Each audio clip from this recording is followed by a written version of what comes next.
I'm Dan Higgins. I'm here today in Bailey's Harbor to talk with the folks at Door County Brewing Company, where their approach to crafting beer is as unique as Door County itself. With the brewing, right, you really try and focus on and showcase Door County in a way in your beer, right? Yeah, we try to use as many local ingredients as possible.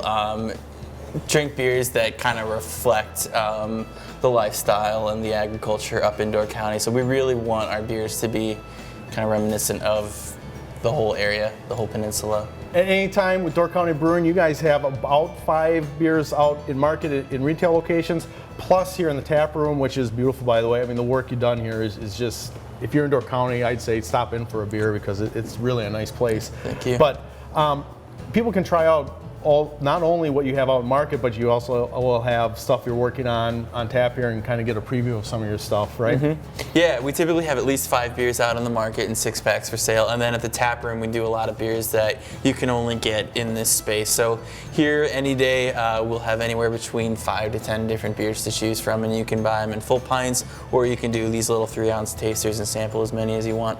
The Polka King Porter, that's kind of the beer that pretty much put you on the map? Yeah, it's kind of, I don't know if it was intentional, but that just sort of became our flagship beer, one of the 2 beers that people kind of know us for at this brewery. This beer came out in 2013. It was the first beer we ever released. Just a really nice English brown porter, dark, roasty, a little hint of chocolate, but not super heavy. It's a good beer. It's a good porter you can drink in the middle of summer. It's really approachable. It's not going to sit in your belly. It's not going to fill you up too much. So this is a really good beer to, kind of get people into something a little bit darker. Little Sister is our first kind of step towards Belgian farmhouse style beers. It's a Belgian-inspired wheat beer. It's brewed with Belgian Pilsner malt, then equal parts wheat and oats. And we spice this with orange peel and coriander, which is traditional for that style. But then there's 2 other spices in there that are pretty untraditional, I guess you could say. Won't tell you what those are, but they really just kind of enhance the citrus notes of the beer. Bare Bottom Madness came about because people would come in and they'd ask, where's your IPA, where's your pale ale? And well, here it is. So we brew this a pretty simple malt bill, mostly pale ale malt, a little bit of caramel malt, but then we throw in a decent amount of oats as well to kind of smoothen the beer out, add a little bit of body, and then we use a blend of Pacific Northwest hops. So it's hop forward without being a big abrasive in your face IPA. Moving on, we have the Pastoral. Pastoral, that's another one that seems to get a lot of recognition. Yeah. So Belgian farmhouse beers and saisons, it's a style that we're really close to.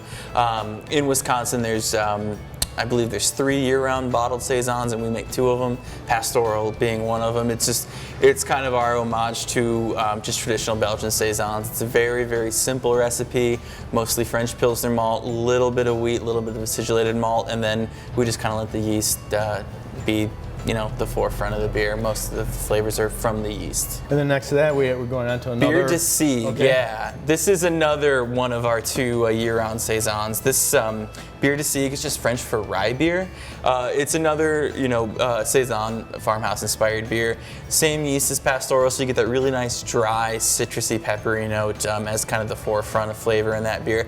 But then we use a good portion of rye in that beer as well, so it's dry, but you still get a good body from all the rye that we use, and then you get this nice little kick of spice from the rye at the very end. And something we actually do a little bit different here than what a lot of breweries do. Mm-hmm. We've got this guy here, which is an open fermentation tank. Okay. So it's literally the exact same as those, but obviously there's no lid on here. So this is an open fermentation tank. So what's the what I was telling you earlier, traditionally farmers in France and Belgium, when they would brew beers, stainless steel wasn't necessarily available to everybody, so they would always ferment in oak barrels, which aren't airtight, so natural yeast and bacteria would get in and kind of impart their own flavors. This is our way of replicating that without using oak barrels.